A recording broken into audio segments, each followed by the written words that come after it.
Welcome to Global Tax Talks, Tax in 60 Seconds. I'm Will Morris, and here are some things to watch out for in the coming week. First, there was talk last week of concessions by the US Treasury on a number of items in the Pillar 2 side-by-side space. In particular, a US acceptance that the GILTI pushdown would not be mandated, i.e. the GILTI taxes will not offset local country taxes owing before the application of the country's own QDMTT. Furthermore, it appears that if GILTI pushdown is allowed by a country, then the QDMTT would cease to be qualified. That said, the impact is unclear because while this would be a change from the opening US position, it is consistent with the new US view on the importance of individual countries' sovereignty over its own tax systems. And while it might be disadvantageous for US tax revenue, it is unclear how many US businesses would actually be affected. There's also been recent discussion of some of the rules to be required for a non-Pillar 2 regime to be considered a qualified side-by-side regime. For example, a country would need a 15% or higher corporate alternative minimum tax based on book/financial statement income, which, of course, sounds a lot like the US KEMPTI rules. Again, this matches what we've heard about some countries, such as the UK, trying to restrict this to the US to stop other countries from benefiting.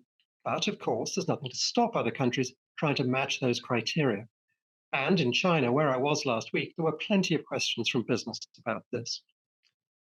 On the DST front, I noted last week a possible rise in the French DST rate to 15%. That provision has now been voted into the budget bill by the French National Assembly, although with only a doubling of the rate to 6%, although still increasing the threshold to €2 billion. US House Republican Ways and Means members swiftly criticized this, with Congressman Ron Estes stating that, in quotes, "My colleagues and I will respond with harsh retaliatory measures." In other DST news, there's an interesting development which links to my frequent comments about how tax is now subordinate to trade. In 3 trade deals that President Trump concluded with Malaysia, Cambodia, and Thailand in his visit to the region last week, the first 2 countries agreed not to impose DSTs or other taxes that, in quotes, discriminate against US companies in law or fact, while the Thailand agreement focused a little more on DSTs or other measures discriminating against US digital services or products. In the not too distant past, you might have expected to see such provisions in tax treaties, but no longer. Trade drives the bus.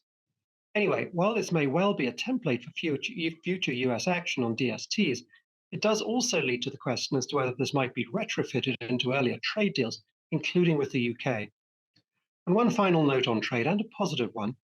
President Xi of China met with President Trump in South Korea last Thursday and agreed to a de-escalation in trade tension between the 2 countries, leading to reductions in tariffs on the US side and suspension of the new rare earths and critical minerals restrictions on the Chinese side. As discussed earlier this year, greater US-China trade tensions could have imperiled the US-China tax treaty, leading to several bad tax outcomes. So hopefully that concern won't resurface for at least a year.